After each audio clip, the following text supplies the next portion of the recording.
The Imaginary Garden by Andrew Larsen and Irene Luxbacher. Theo loved Papa's old house. She loved Papa's old garden. Papa used to tell Theo all about the different flowers while they sat together under the maple tree. Papa's new apartment didn't have a garden. "Are you going to put flowers out here on the balcony?" asked Theo one day. "I think it's too windy for flowers," answered Papa. "What about plastic flowers?" suggested Theo. "We can fill the whole balcony." Said Papa. "Then it would be a plastic garden." "I know," said Theo. "We could have an imaginary garden." Papa's eyes lit up. Theo and Papa planned their imaginary garden before spring had even come. On the first Saturday of spring, Papa bought a great big blank canvas. He also bought a pair of matching gardening hats for himself and Theo. Papa put the canvas out on the balcony. Theo looked at the canvas. "What should we do first?" she asked. "Let's put a stone wall at the back of the garden," answered Papa. "The vines will need to hold on to something as they reach for the sun." Artists, I wanted you to notice the paints are the three primary colors of blue, red, and yellow. Papa got out his paints. He mixed a bit of white and a bit of black. Together, they made gray. Stroke by stroke, stone by stone, Papa built a wall. It stretched from one side of the garden to the other. Above the stone wall, Theo painted a soft blue sky. Then Papa mixed some green, some red, and some blue. Together they made brown. He spread the paint at the foot of the wall, creating a bed of soil. "There, but that's not enough work for one day," Papa said. "Next time we'll be ready to do some planting." "Papa, I love gardening with you," said Theo. "And I love gardening with you, Theo," said Papa. On Monday afternoon, Papa and Theo went back into the garden. "The garden is waking up after a long winter," said Papa as he dipped his brush into the green paint. He painted teeny stems.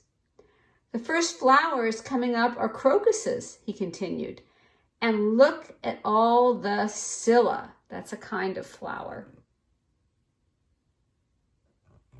Papa dotted the crocus stems, these are the crocus here, with little drops of color, yellow, purple, and white. Theo dotted the scilla stems with little drops of color, blue, blue, blue. "What now, Papa?" asked Theo. Papa put a dab of red just above the stone wall. And then there was a wing. He added a small dab of brown. There was a head. Then he swept around the red with brushes of brown. There was a tail. And next he made three neat yellow jots. There was a beak. And there was a pair of skinny legs. Then he added a single black dot. There was an eye. "It must be spring. A robin has come to visit our garden," said Papa. "Look, he's having lunch," added Theo. She painted a teeny pink earthworm in the robin's beak. "He's not the only one who is hungry," laughed Papa. "Let's get ourselves a snack, too." A few weeks later, Papa prepared to leave on holiday. That means vacation. He asked Theo to take care of the garden. "But Papa, how will I know what to do?" Theo worried. She had never gardened by herself before. Well, the tulips and daffodils should blossom while I'm away, said Papa, and the vines should begin to climb the wall. He kissed her on each cheek. Don't fret, Theodora. When you see the garden, you'll know just what to do. On Sunday morning, Theo looked into the garden. The crocuses and scilla were gone. The garden was filled with a new growth of stems, and the vines had begun their climb up the stone wall, just like Papa said they would. Theo put on her gardening hat and picked up a paintbrush. She knew just what to do.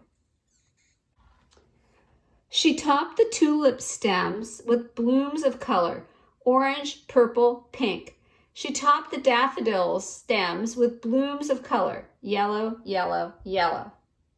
But something was missing.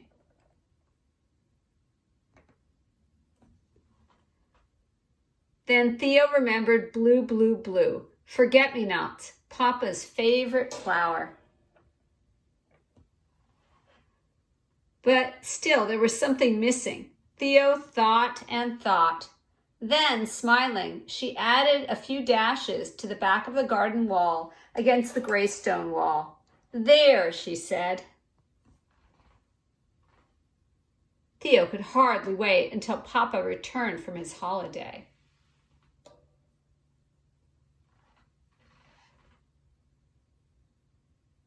Look at that. Looks like it's all done. The end.